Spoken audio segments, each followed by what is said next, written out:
مدرب جبان وإدارة أجبن.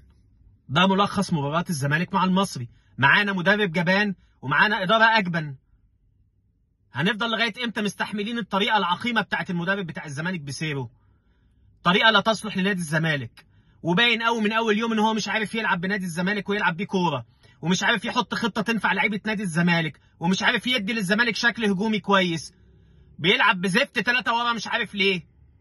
خطة لا تصلح لنادي الزمالك، أو هو مش عارف يطبقها، لأن فريق عملها قبل كده وخد بيها دوري. بس ده مدرب عارف هو بيعمل إيه، عارف إزاي يستخدم اللعيبة بتاعته. عمل لعيبة وعمل أسامي، لكن ده مدرب جبان. أنت ال3 بونت دول المفروض تنافس عليهم لو أنت ناوي تاخد الدوري، لو أنت ناوي حتى تشارك في بطولة إفريقيا. لكن أنت فريق مستأنس، معاك مدرب جبان فبقيت فريق مستأنس. في آخر ربع ساعة بتعمل تغييرات تعتبر دفاعية، واللي قصادك المصري اللي هو اصلا مش في احسن حالاته بيعمل تغييرات هجوميه، بينزل ايبوكا وبينزل فخر الدين بن يوسف وبينزل حسين فيصل في نص الملعب، وانت بتعمل ايشو ومحمد عاطف. ايه يا جماعه ده؟ ايه المدرب ده؟ انتوا هتسيبوه يعمل بينا ايه؟ مستنيين منه ايه اصلا كاداره؟ ولا انتوا زيه مستنيينه يعمل ايه؟ هتروحوا تلعبوا ماتش بيراميدز في الامارات تعملوا بيه ايه؟ ما معروف النتيجه من قبل ما تروحوا. ما تمشوه. هيحصل ايه يعني لو مشي؟ هيحصل ايه في الزمالك اكتر من اللي بيحصل؟ ما تسيبوا ايمن عبد العزيز يكمل، مش هيدي اداء اكتر من كده، اوحش من كده. هاتوا طارق مصطفى عامل اداء مع البنك الاهلي ممتاز. هو انا مش فاهم في انتوا قاعدين بتعملوا ايه؟ وبعدين انتوا فرطتوا في كل حاجه للزمالك. قلنا امين زفت عمر دوت حكم كل تخصصه ان هو يستفز لعيبه الزمالك، فاولات عكسيه على نادي الزمالك، بيتكلم مع اللعيبه من مناخيره من فوق. انتوا كاداره فين؟ مين هيقف لامين عمر الا انتوا؟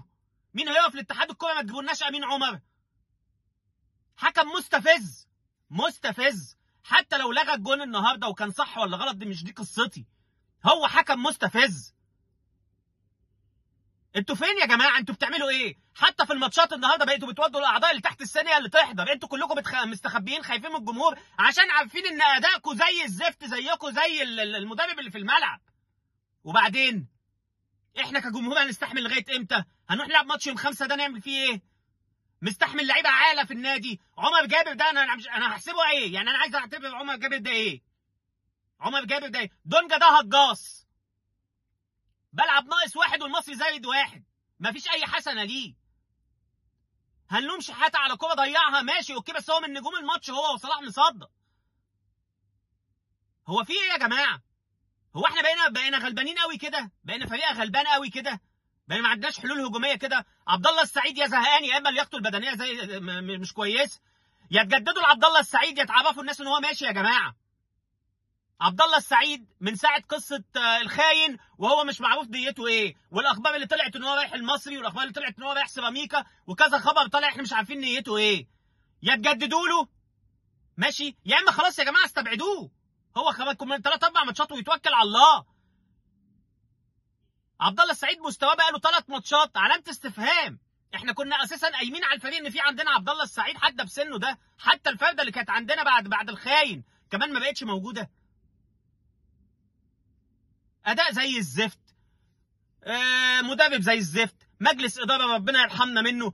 اكتر مجلس اداره خد دعم من جمهوره هو مجلس الاداره الحالي. انا مش فاهم هيعمل فينا ايه اكتر من كده. كابتن ميدو ولجنه الكوره انتوا فين؟ انتوا فين؟ خلاص كده خلصت. ضيعتوا ال3 نقط، ضيعتوا نقطتين، خلاص كده بقى يسحبوا ال3 نقط من الاهلي. ما خلاص كده الاهلي هيفرق عنك والامور خلاص انتهت. بقى بيراميدز بقى هو الاهلي بينافسوا على الدوري وانت كونفدراليه، خلاص استريحتوا. مهمتكم انتهت بنجاح. ايه يا جماعه في ايه؟ هنفضل كده لغايه امتى؟ ده الفريق الثاني واخد 11 بطوله عشان خرج من بطوله افريقيا، مشوا المدرب وضربوه بازايز وعملوه حتى لو تصرف غلط. انتوا بتعملوا ايه؟ رد فعلكم فين؟ رد فعلكم على كل حاجه فين؟ انتوا فين اصلا؟ حاجه بصراحه يعني منتهى العبث بصراحه. ربنا يرحمنا بقى ويعديها على خير، لان جمهور الزمالك خلاص جاب اخره يعني.